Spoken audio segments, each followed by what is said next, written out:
Setiap tahun, lulusan dokter di Indonesia tercatat meningkat. Namun, paradoksnya masih banyak fasilitas kesehatan di Indonesia yang tidak memiliki dokter. Mengapa demikian?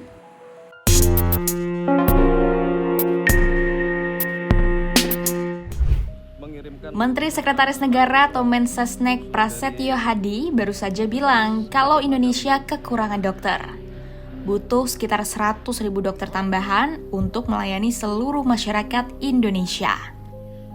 Hal tersebut menjadi salah satu pembahasan dalam forum dialog antara Presiden Prabowo Subianto dengan para guru besar dari berbagai universitas di Istana Kepresidenan Jakarta 15 Januari lalu. Sudah ada beberapa kebijakan-kebijakan untuk program studi kedokteran untuk itu diperbesar dari sisi penerimaan jumlah mahasiswanya maupun yang menuju ke dokter spesialis. Yang kedua, memang mau tidak mau nampaknya kita harus memberanikan diri untuk mau tidak mau kita membuat fakultas baru untuk kedokteran umum, kemudian kita juga kekurangan dokter gigi. Perihal kurangnya dokter ini juga disampaikan oleh Direktur Pelayanan BPJS Kesehatan Lili Kresnawati saat rapat Panitia Kerja Jaminan Kesehatan Nasional dengan Komisi 9 DPR RI. Ia mengatakan ada 454 puskesmas di Indonesia yang tidak memiliki dokter umum. Data Kementerian Kesehatan juga menunjukkan dari total 10.268 puskesmas pada 2024, sekitar 4% puskesmas tidak memiliki dokter. Papua Pegunungan misalnya, 62,57% puskesmasnya tidak memiliki dokter. Angka ini menjadi yang tertinggi. Lalu ada Papua Tengah dengan 45,6%, diikuti Papua Selatan dan 32,94% puskesmasnya tidak memiliki dokter. Namun di sisi lain, jumlah dokter di Indonesia dari tahun ke tahun mengalami kenaikan. Tahun 2018 terdapat 110.000 dokter, lalu jumlahnya meningkat di tahun 2022 menjadi 176.000 dokter. Lantas, apa yang menyebabkan tidak adanya dokter di fasilitas kesehatan? Padahal jumlah dokter terus meningkat setiap tahun. Berdasarkan data Ikatan Dokter Indonesia per 6 Januari 2026, jumlah dokter yang terregistrasi di Indonesia mencapai 228.627 orang. Jumlah tersebut tidak termasuk jumlah dokter gigi. Jika dihitung secara nasional, rasionya adalah 1:1.244. Artinya, satu dokter melayani 1.244 penduduk. Ketua Umum Pengurus Besar Ikatan Dokter Indonesia, Slamet Budiarto mengungkapkan, masalah utama krisis dokter di layanan dasar terletak pada kegagalan distribusi. Ia menegaskan, banyak dokter menumpuk di kota besar, sementara ratusan puskesmas di daerah terpencil masih kosong tanpa tenaga medis. Bahwa hipotesa terjadi krisis dokter itu dari sisi jumlah tidak krisis. Tapi dari sisi pelayanan iya, karena tidak didistribusikan dengan baik. Itu baru dokter umum, belum dokter spesialis, itu loh, ya kan?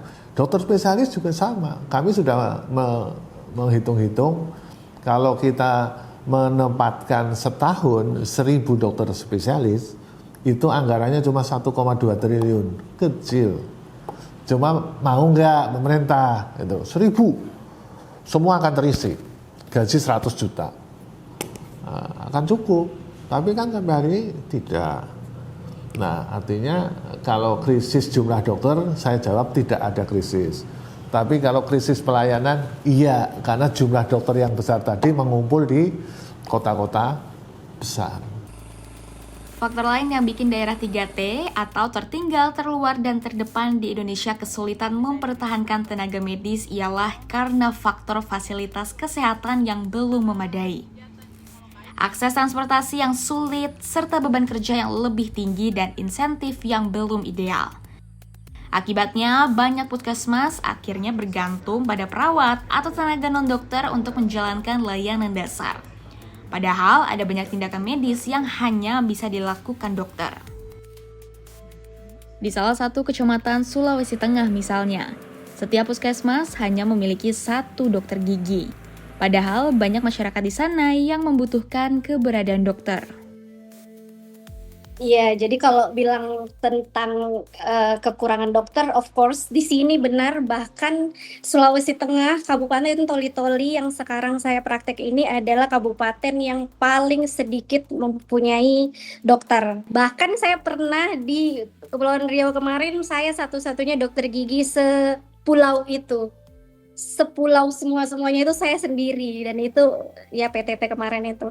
Kalau di sini juga sendiri, tapi di kecamatan lain ada sih, walaupun tidak semua. Kalau dokter gigi kan tindakan dan juga alatnya terbatas. Oh iya, di sini alatnya saya bawa sendiri kebetulan. Jadi memang dari puskesmasnya tidak punya alat, bisa dibilang satu pun tidak punya alat. Nah, itu juga sebenarnya salah satu kendala-kendala yang kita hadapi. Jadi di sini saya bawa alat sendiri, kemudian dengan waktu yang seperti itu, jadi saya sehari menerima pasien 5 atau 6 pasien saja. Namun hal berbeda terjadi di salah satu rumah sakit umum daerah yang berada di Yogyakarta. Rumah sakit tersebut justru sepi pasien karena rumah sakit tidak bekerja sama dengan Jaminan Kesehatan Nasional. Sehingga banyak pasien yang memilih berobat ke rumah sakit lain. Kalau dibandingkan dengan jumlah masyarakat di sini, itu memang nggak apple to apple, masih jauh juga rasionya. Tapi kalau dibandingkan dengan masyarakat yang mengakses ke rumah sakit ini jujur rumah sakit ini tuh jarang yang datang, Mbak Nindi. Biasanya nol pasien, nol. Biasanya juga bisa jadi 4, bisa 1, bisa 2, bisa 0, 0, 0. Kadang tuh saya merasa kayak malah gabut di rumah sakit ini. Terus kok mikir, terus katanya dokternya malah yang kurang. Tapi ternyata itu beda lagi dengan, gimana ya, kayak kontradiktif dengan yang dibutuhkan masyarakat gitu loh, Mbak. Jadi kan ya tentu masih mikir, saya tuh mau akses, saya tuh butuh tapi ya mahal.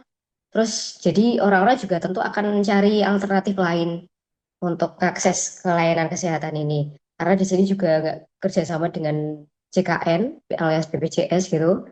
Karena di rumah sakit itu kalau mau kerjasama dengan JKN itu harus paling nggak ada dokter gigi spesialis. Sedangkan di sini belum ada dokter gigi spesialis, jadi hanya dokter gigi umum. Jadi nggak bisa kerjasama aja.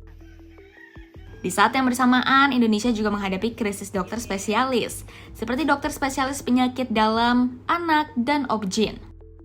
Menteri Kesehatan Budi Gunadi Sadikin menyatakan bahwa Indonesia kekurangan 29.000 dokter spesialis.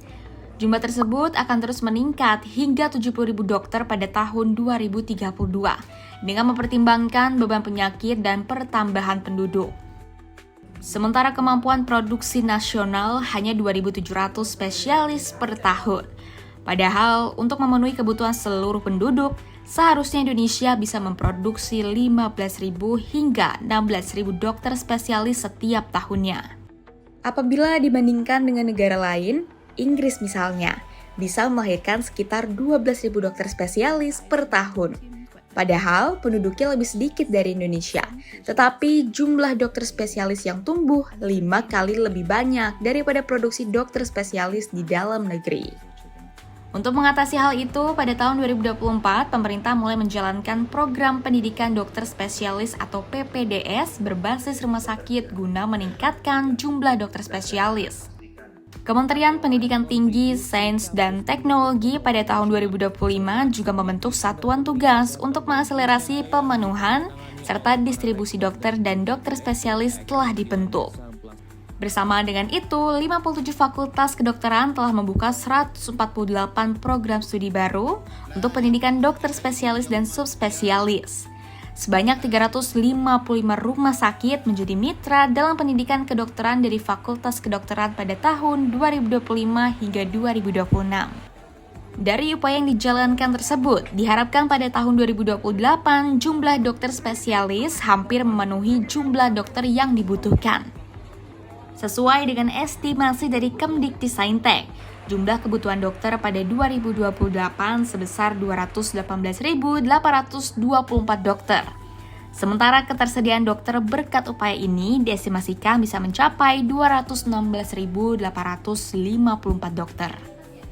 Sekarang beberapa dokter spesialis itu sudah cukup. Ada beberapa dokter spesialis yang tidak cukup. Itu yang harus diproduksi. Nah, tapi harus ada jaminan bahwa yang diproduksi itu nanti ditempatkan, didistribusikan. Kalau saya lebih berpendapat ada daerah-daerah yang tidak ada pelayanan spesialis, betul. Tapi ada daerah-daerah yang over spesialis, contohnya ibu kota, kota-kota besar, yang itu perlu didistribusikan.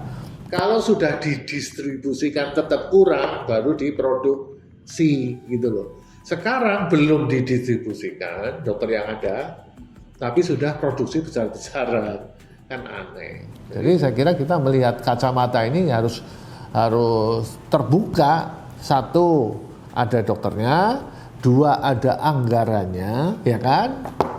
Itu aja persyaratannya itu. Kalau nggak ada anggaran, mau produksi berapapun dia akan mengumpul di kota-kota besar. Selain memastikan dokter tersedia secara merata di seluruh Indonesia, pemerintah juga harus menjamin kesejahteraan mereka. Dokter perlu mendapat penghasilan yang layak, kondisi kerja yang manusiawi, serta kepastian masa depan. Kalau di rumah sakit di sini itu kemarin perjanjian kerjanya tuh hanya tidak ada gaji pokok, tapi hanya dari sharing fee tindakan. Yang saya kan sejak Oktober, terus sampai sekarang pun juga belum pernah cair ininya.